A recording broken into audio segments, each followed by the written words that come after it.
And joining me in the ring tonight is Alex. Say hello, everyone. Hello. Well, I would say I am the one most equipped to be in the ring right now, considering that this is a singlet. So yes, I am the one most equipped to be in the ring. Alex is probably just in a t-shirt and shorts right now, probably being a trainee in the ring where he looks right now. But that's how it is. Uh, we had a very, very interesting SummerSlam, and we're going to get to that in a minute. However, as all things come to, it's all about money. And we used we used to watch wrestling at $9.99 a month. The old WWE network. Where you could actually pick and choose what shows you wanted to watch.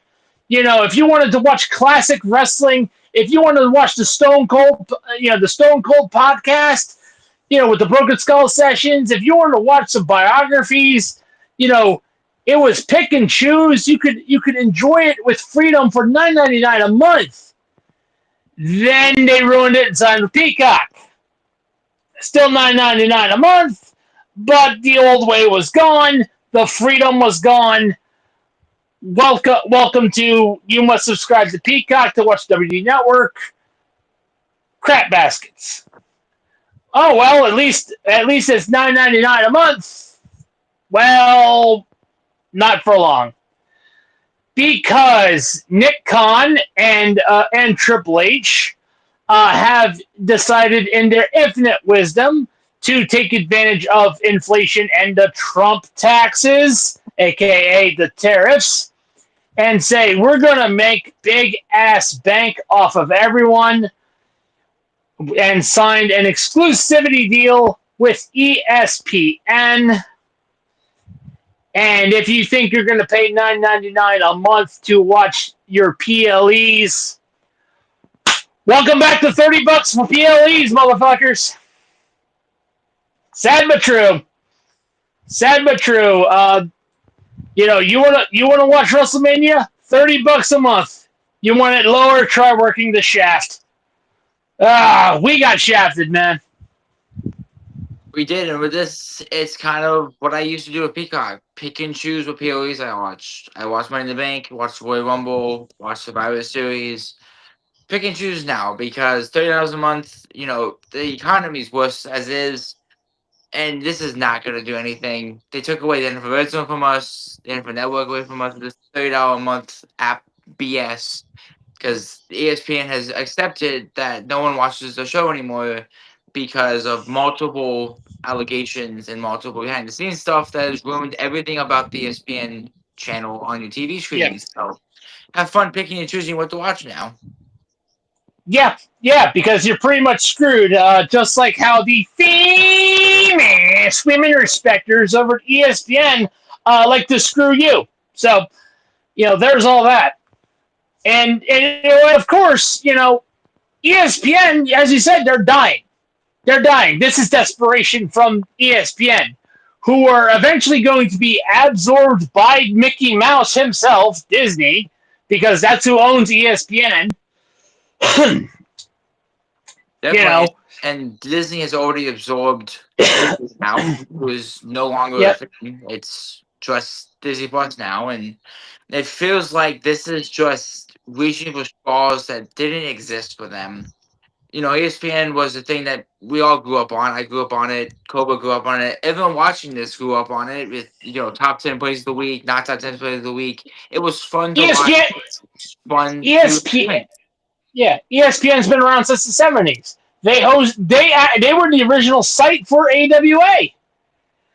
So they it's not like they don't have a history with wrestling. At the same time, though, this still hurts the consumer. You know, there's got to be, I mean, ticket prices are already bullshit for live events. WrestleMania for the nosebleed sections, you're probably looking at $10K. I think it's 10 grand. for a nosebleed section seat for WrestleMania, and they want to set attendance records with WrestleMania every fucking time they do bullshit like this. I do have a problem with this though. That Nick Khan says that the fans will pay $30 a month to watch what they love to watch. Do you not understand how fans work in wrestling? How we don't like to pay more for things to watch because we love to No, watch what we want to watch? yeah, yeah, and that mindset doesn't pass the sniff test. That's like saying, oh, we gotta have the product. No, we don't. No, we don't, because YouTube exists. We can watch recaps. We can actually Google it on our phone to see who won and lost. We don't have to watch the pay-per-view.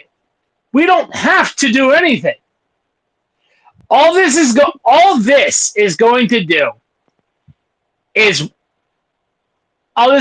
to do is decrease profits for the WWE and TKO. And all open honesty, if they want to keep doing this bullshit by giving us, a $30 product, a $40 product that, for more often than not, can be a hit or a miss. And with the WWE's track record, it's been more misses than hits. Mm-hmm. Be honest, it has been more misses than hits. I don't care who's in the seat. WWE has had a lot of misses in the past. So increasing the price range is only going to do one thing. It's going to make people grab whatever remote they got, turn it the fuck off. That's it. That's all it's going to happen. And personally, I don't give it. And personally, if this causes them to lose money, fuck them. They deserve it. Any corpo that does that bullshit, that jacks up the price, and tries to blame it on inflation or whatever, is lying out of their ass. I knew this was going to happen.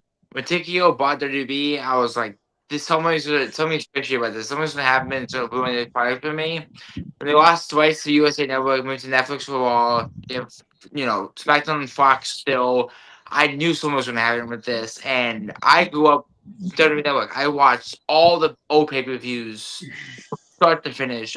Like every single year, I watched all of the old pay-per-views. I loved watching it that way. The first shot that I knew this was coming was when they raised ticket prices. That was, to me, the first shot.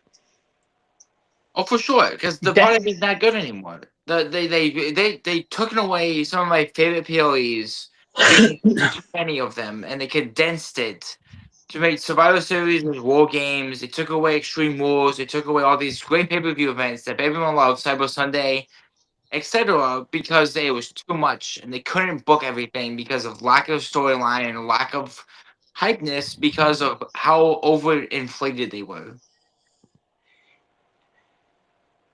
If it is, I will say this openly, I guarantee you it is a dream of ours to go to WrestleMania. It's a dream because we grew up watching wrestling. We did. And like I said, last year when they announced that, when they said they were raising ticket prices, I just lost all respect. I tried to go. It was in Tampa a year or two ago. I tried to get tickets to it, but I knew I was. Brittany and I looked at tickets for WrestleMania 40 in Philadelphia, right? Because I live close to Philadelphia. Not too far, probably about 67, about 80 miles from Philadelphia. But it's not a bad drive. She priced the tickets. Cheapest ticket was $1,500. Cheapest ticket. People complain AEW has empty stadiums. Shoot. Yeah. But yeah, let's get away from this. This is ESPN keeps pissing me off. And the worst part about it is I wanted to be a part of that company when I was a kid. When I was in high school, I thought I'd be one of the great broadcasters, in the line of Stuart Scott, Chris Berman, and now I don't even want to be a part of that fucking company. I'm with your name tree on this one. I I don't want to think be a that part of that fuck. Yeah, I I don't want want to be a part of that company where I'm a soulless pawn. No. I grew up. I wanted to be a sports broadcaster. I wanted to be the Ian Rappaport's, Keith the the big Keith guy. Olbermans, Yeah, the big guy. Rich Eisens, yeah, the big guys. Adam Scheffner. Yeah. Yeah, yeah. You wanted to be a part of the front desk, part of the action. Completely understand. I wanted to be part of that too because it appeals to my meticulous nature. All right, let's get into SummerSlam. Oh yeah. SummerSlam. Fucking SummerSlam. Uh, I hate to admit this, but I think it is time to admit that Jade Cargill's time in the spotlight is done in the WWE. Definitely agree with that. It feels like another AEW wrestler leaving the company, coming over to the WWE, chasing championship, just to lose again and again and again. Cody Rhodes took what 2 years to win the championship with Roman Reigns, just to lose it to John Cena instantaneously. Coming back into to AEW, we've seen it time and time again. It's normal at this point. Leave AEW, oversaturated company, over rostered, and then lose every opportunity they have in WWE at the World Championship. The worst part about it is Jade Cargill has the look, she has the ability, and you would think it'd be a freaking slam dunk for her to be a women's champion, and here we are wasting time. That's just that's how the cookie crumbles. That's the bullshit booking that is. I do think the WWE now, the women's division is too big. There's too many women that are in line for the championships at this point. There's two for on Raw, to Naomi. There's what, five for Tiffany Stratton on SmackDown. There's too many. There's too many women for these championships. We can't spread. It's too spread even. And the worst part about it is they're too talented, to let go. If that makes sense, like they're so good. It's not like they're eye candy. These women are good. To this point, you should And we move don't. Io Rhea off of Raw to SmackDown and just get away from it because there's too many talents on Raw for that championship with Naomi. Exactly. Exactly. I agree with that. There needs to be a bit of a shift, and I also think there are some of the women who kind of need to step aside and step down. Becky Lynch, Bailey, Charlotte. The time of four horsewomen is done. I mean, Mercedes Monet is already gone, but still, you know what I mean. But she has 8 championships in AEW. Yes. Yeah. Yeah. But again, my point still stands. Yeah. Um. uh, Great thing. Speaking of SummerSlam, another great thing to see: the Wyatt Six retaining the tag team titles. Uh, I I'm going to say this: I love the Wyatt Six. I want them to do more with the Wyatt Six because it is clear that they have a great gimmick that WWE once again doesn't know how to fucking use. And obviously, with the unfortunate passing of Bray Wyatt a few years back, it was kind of an eerie moment for them to build a faction around the Funhouse characters, and with Alka Howdy being like the Bray Wyatt esque leader that Bray Wyatt was, with Lex Bliss and the Sister Abigail character she was portraying essentially. It seems like this is bad for them. They're a great group of characters. They're former superstars. We got Bo Dallas, Dex Loomis, Joe Gacy, Eric Rowan, and Nikki Cross, with a great cast of people with a very mysterious faction that can't do anything. they've been gone off the company, like off TV for multiple months at a time. He won the tag titles for legit no reason, and then went in Demolition Derby at SummerSlam to retain those titles in a TLC match. I don't think it's been a bad gimmick. I don't think it's bad they're capitalizing on the death of Bray Wyatt to use, characters that they weren't really using. It's also great that they use Bo Dallas, who was a great talent. He was great in NXT, and then they gave him the I'm the super positive, super white meat type of character that everyone's gonna hate, and he knows that you hate him. Believe. You know, but it's. I don't think it's I don't think it's a bad gimmick. I just think the WWE do not know how to utilize these talents or how to utilize the gimmicks. I do like, this is off topic, but that's why I say this, is that they've been so big in WWE now that Universal is taking engaged and looking at them, but let's make them a House of Holy Horror Nights this year because of how creepy their gimmick is and how creepy they can be. And I think a house can be really fun for them because they can open up non-wrestling fans and wrestling fans alike to be intrigued at the brand that's on screen. And this is the first time ever, I think, that a wrestling faction has been in Holy Horror Nights at Universal because of how big a faction they are. Yeah, and the other thing too is, WWE needs these spooky, out of world attractions. The Undertaker proved that the concept is great. Bray Wyatt took the Waylon Mercy aspect of a character and showed everyone how it was supposed to properly work. Because that's what Bray Wyatt was an amalgamation of the Waylon Mercy character played by the late Dan Spivey. So again, we need those creepy out of world characters, and I'm not saying, I'm not saying camp creepy.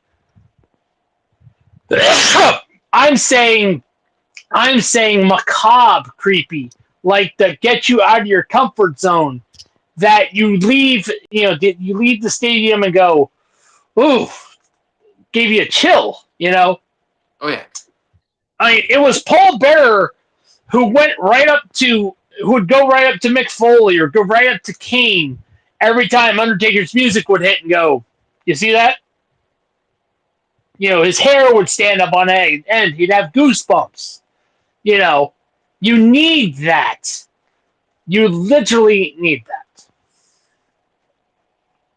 For sure. Yeah. And speaking of night one, CM Punk defeated Gunther for the World Championship. Gunther is out with a legitimate injury. It probably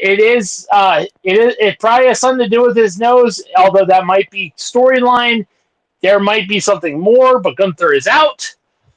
And speaking of injuries, guess who comes trotting along after a fake knee injury after we gave him the benefit of the doubt? I am so pissed off, but that's what he wanted you to be anyway, and that is the egotistical Seth freaking Rollins. Definitely, and I was a person that was like, his injury is real. Is that what are you talking about? Is that fake? Is that a fake injury? What do you mean? And I was blown away. I didn't watch night one. I couldn't afford Peacock at the time. I watched night two because I was like, I want to watch Tina Cody. So I watched the highlights of everyone reacting to Punk, losing in 5 minutes because that's how long he held the championship for. And a lot of people were very frustrated with Seth Rollins coming out and cashing in. But I knew it was a matter of time, that it was SummerSlam, Survivor Series, Crash in Paris, that he was going to cash in. And it's unfortunate for Is it always SummerSlam that a shocking title change happens. Honky Tonk Man and the Ultimate Warrior set the tone for shocking title changes. That's all that's got to be said. And people were saying that this was heights of the century too. Like this was like WrestleMania when he cashed in on Brock and Roman for the Universal Championship. This was like the second height of the century, which I don't. Yeah, it's the second heist of the century for Seth Rollins. Yeah, I don't want to put it up there that high because Seth Rollins that cashing at WrestleMania, my jaw hit the floor because I was like, "There's no way you're I, just gonna that I Mania." think that's better than this. You know, it was way better than the one at SummerSlam. Oh yeah, If the one at WrestleMania was, and I'm going to date myself a little bit, if the WrestleMania cash in on Roman Reigns and Brock Lesnar is speed, then the cash in on CM Punk and Gunther is speed to cruise control. oh definitely, and I'm having the impression that they're calling it the Vision now. They've named the faction now. It's the Vision for Seth Rollins, and I feel like at some point Bronson and Braun are going to win the tag titles eventually, and it's a matter of time. I, Before it happens. Now, here's let me say this: if I'm going to do fantasy booking on the Vision, if I'm going to do fantasy booking on the Vision, let me tell you what's going to happen. What's going to happen is basically Seth Rollins, gets all cocky. He defeats a couple opponents. LA Knight, unfortunately, loses the title match. Unfortunately. Okay. And then Seth Rollins gets all cocky. I can't be beaten. I can't be beaten. And then all of a sudden, here comes Paul Heyman looking right at Braun Breaker. And Mouse, kill him. And Braun Breaker, just breaks Seth Rollins in fucking half, challenges for the title, and wins. And Paul Heyman would be the one to do a promo on Seth Rollins. You call yourself the architect. You said that this was your vision. No, the vision was mine and mine alone. Get out of here, you bridge. If that happens, I might lose my mind. If that legit happens, I'm gonna be blown away. I mean, stranger things have happened in the WWE. Just ask Randy Savage and that Cobra. No relation. Yep. Night 2. Besides the main event, I forgot what else was booked on night 2, and forgive me for that. I did not watch SummerSlam at all. I was a little busy. I can probably pull it up real fast. I'm on topic of Yep. it. Hold on. Do do do do do do do do do do do do do do do.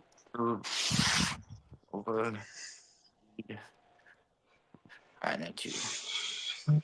So night 2 was the triple threat match. Rhea, Naomi, Io, Cody, and Cena. The TLC match. Becky, Layla, Solo, and Jacob Fatu in the steel cage match, and then Dominic and AJ Styles for the IC championship. You know what? Even though I do want to talk about TLC, I want to talk about the Dominic Mysterio AJ Styles matchup for a minute. Okay. AJ Styles has always been one of my favorite performers when he was in TNA. He's still a great performer in WWE. Who would have thought that the kid who was a prize for in an Eddie Guerrero Rey Mysterio ladder match, who would have thought that Dominic Mysterio would turn out like this? And Dominic's a great wrestler, a nasty heel too. Oh yeah. Yep. And this match I heard was great. Like I said, I'm sorry I didn't watch SummerSlam. You know, when you're a busy guy, you're a busy guy. You have no choice. This is fantastic. Fantastic match from the two. Um, what was your opinion on it?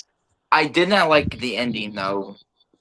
Dom's boot came off and he smacked AJ Styles in the face with his boot and won with Hold the up, hold up, hold up! Pump the brakes. You hated that? That's an homage to Eddie Guerrero. Shut up. Shut up, Alex. That was an homage to Eddie Guerrero. Eddie Guerrero would do that shit almost every time, part of lie, cheat, and steal. He would take off his boot and use it as a weapon. Don't even. I just aged myself. I did not know that. But yeah, it was a good match through and through, though. It feels like Dominic Mysterio is kind of forming into the Eddie Guerrero-esque character that we all perceived him as, with Rio being the China of that duo before, Rio got kicked out of the Judgment Day. And I do think the Judgment Day will end up dissolving eventually because Liv Morgan's kind of like out because Roxanne is in her place now.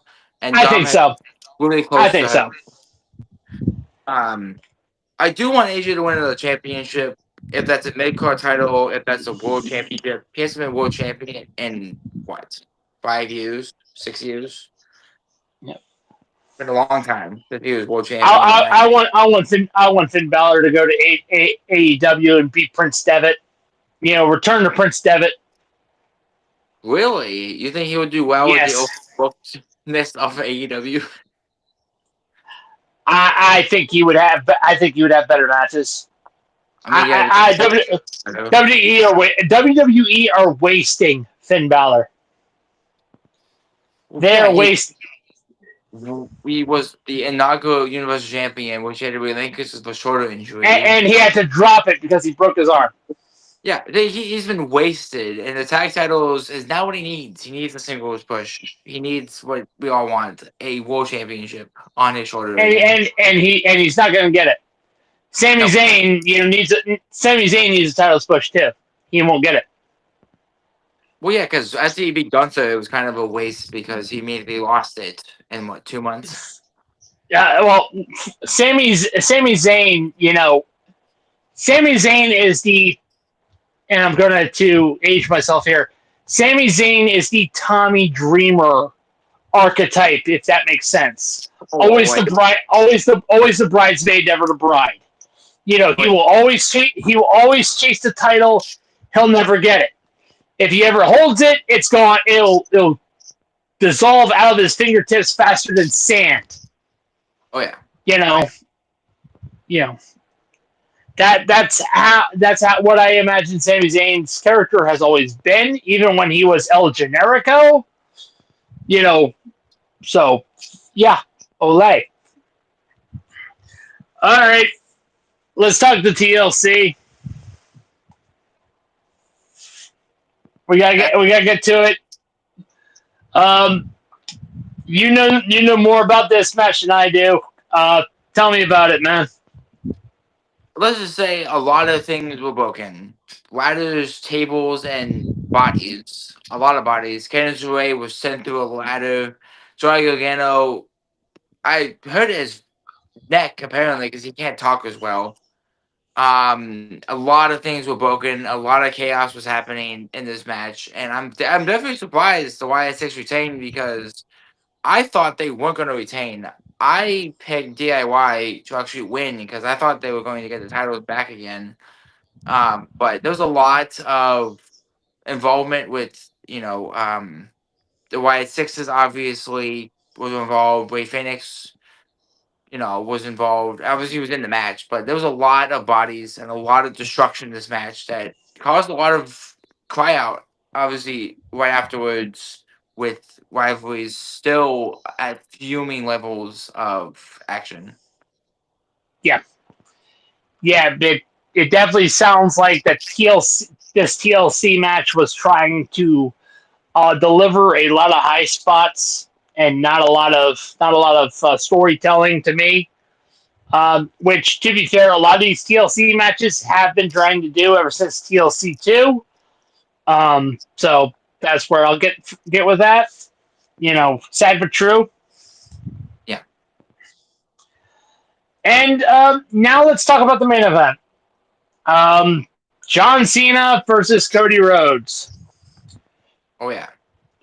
Cody Rhodes finally breaking through, getting the title, defeating John Cena, turning him back to the babyface that we know he can do, and also, confirming that the WWE do not have morals because guess who's back?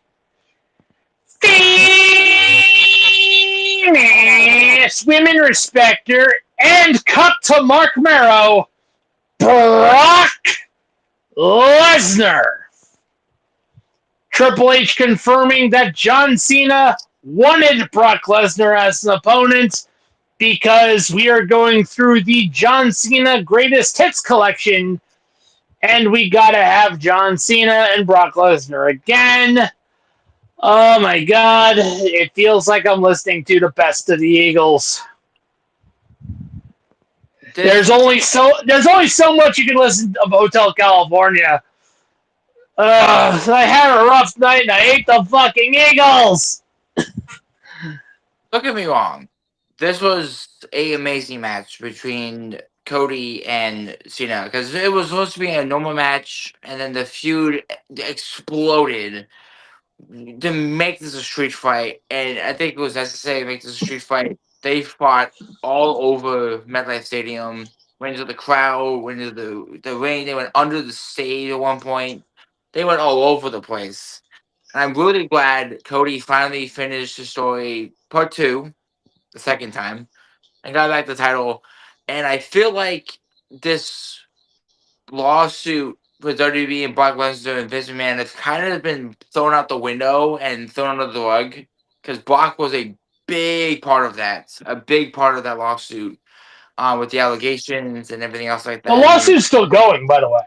It's still going, yeah. So, yeah, but it's also like, why have him when he's a big part of that case? And that case has not been resolved. No, this looks bad on WWE. Period. Yeah, and I do feel like when John Cena announced his retirement, we were going to get a retirement type of tour, going against Cody Rhodes, going against Randy Orton, going against AJ Styles, going against CM Punk, going against like his big opponents, and going against his big guys. And Brock and Cena had a big feud in the 2013, 2014 era of the PG era of WWE, the one that I grew up watching because I'm that young.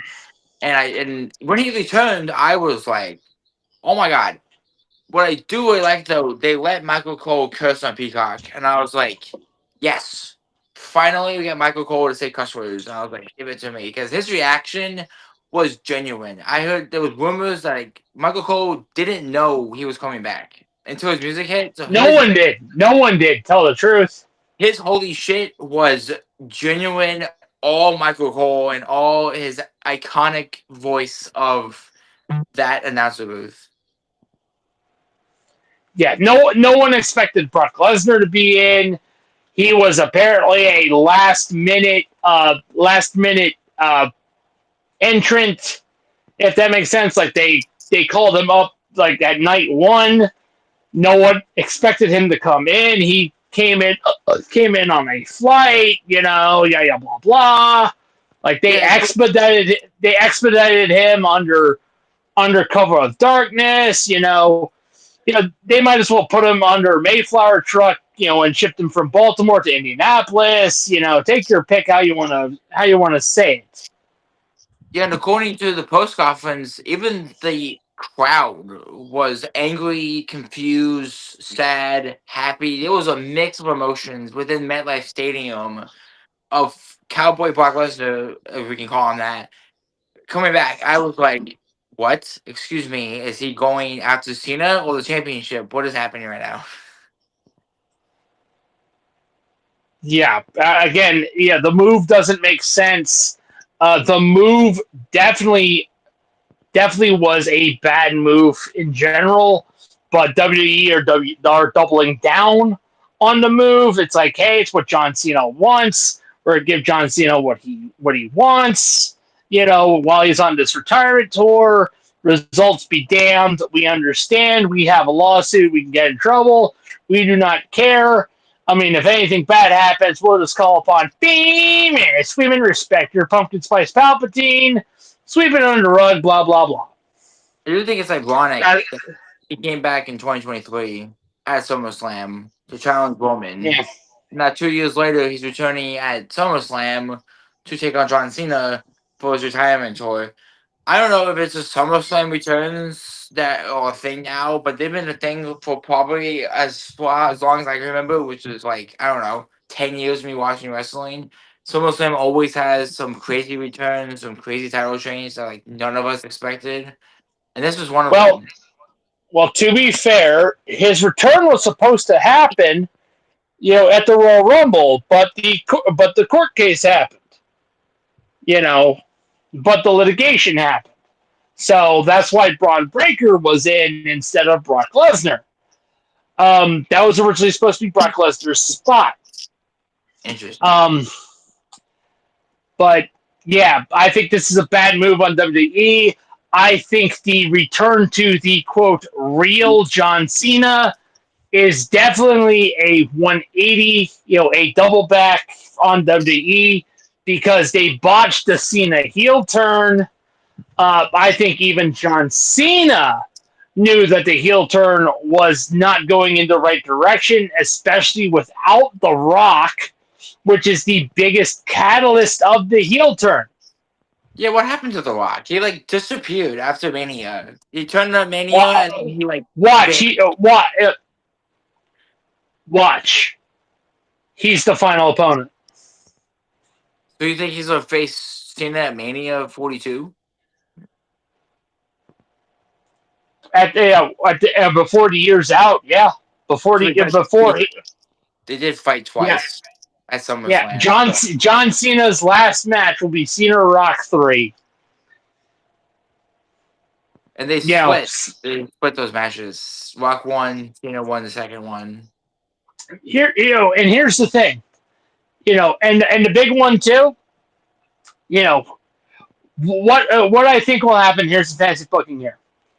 If it is going to be Cena Rock 3, this is how I predict it'll happen. Cena will, The Rock will come in. He'll be all boisterous. He'll be excited, about how everything is going, how everything he predicted was going to plan. He is still the final boss, but John Cena will come down and he'll say, "You screwed me over. You said that this heel turn was going to work for me, especially on my way out. You didn't give the people what they wanted. They wanted an exciting conclusion at the end of it all, and you ended up screwing us all. Yada, yada, blah, blah. I kissed your ass, and you didn't show up to back me up to make this heel turn work. I got screwed over. You wanted me to ruin wrestling. I couldn't do that because you weren't there to give me the pieces, yada, yada, blah, blah. Roxina 3 Electric Boogaloo, and it's a disaster of a match." That's interesting. I could see that playing like that. Yeah, right. Anywho, I believe that is it for the hand down, beat down, which, by the way, will be sponsored or will be affiliated by Fubo TV.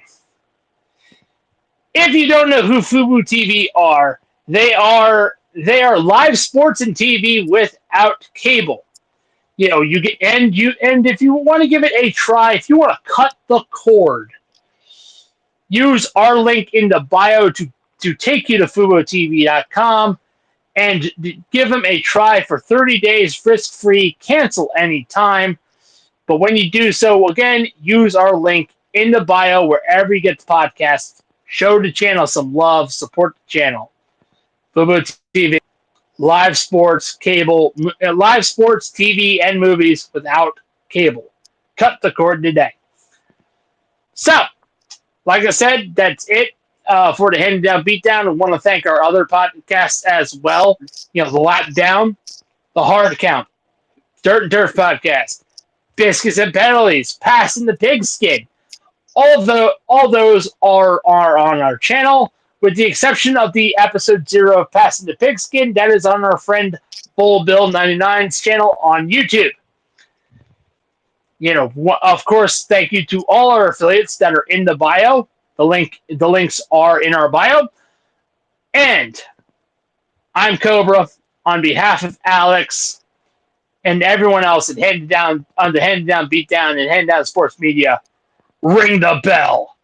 Ding, ding, ding.